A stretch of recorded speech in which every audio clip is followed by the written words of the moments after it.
Muscle Monday. Today, we're going to be talking about posterior deltoid. What do we know about this muscle? This specific muscle is the belly of a muscle called the deltoid, also known as your shoulders. You can see there's a red, purple, and green. We're going to be looking at the green one as is part of the posterior deltoid. And this is the anterior, and this is the side delt. Originating on the spine of the scapula and inserting on the deltoid tuberosity of the humerus. This muscle has 4 actions. We can tell from its line of pull, it's diagonal, so it's going to be doing multiple things. 1. Shoulder extension. 2. Horizontal abduction. 3.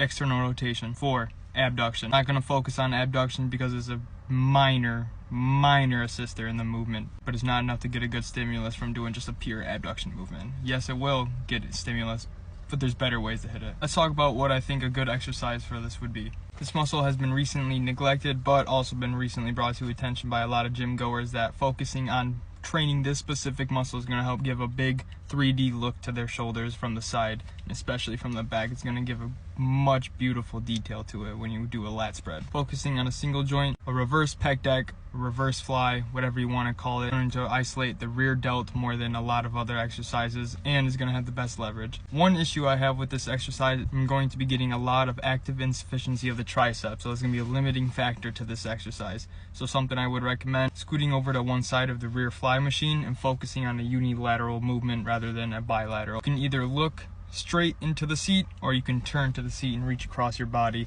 Whatever way is going to work best for you, do it. Putting where you would normally hold on to the machine or put it on your forearm, you're going to put it above your elbow. It's going to take away any tricep leverage in the elbow. He's going to have pure horizontal abduction. Now, a good compound exercise for this is any form of row. You can focus on an upper back row or like a middle back row. Lat focus, trap focus, doesn't matter.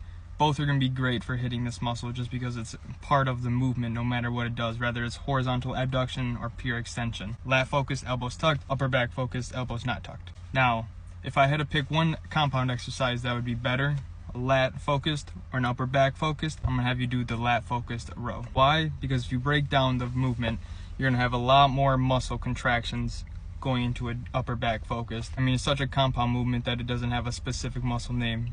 You're getting all your traps, all 3 of the traps. You're getting rhomboids, you're getting the shoulder blade muscles, biceps, versus something like the lat focus where it's going to be using only teres major, lats, posterior deltoid, little tricep, mostly bicep. I have less muscle activation doing a lat focus, meaning it's going to put more of an isolation on this muscle versus if 3 other muscles were to participate in performing the exercise. Here's a tension relationship graph focusing on shoulder flexion and extension of the posterior deltoid.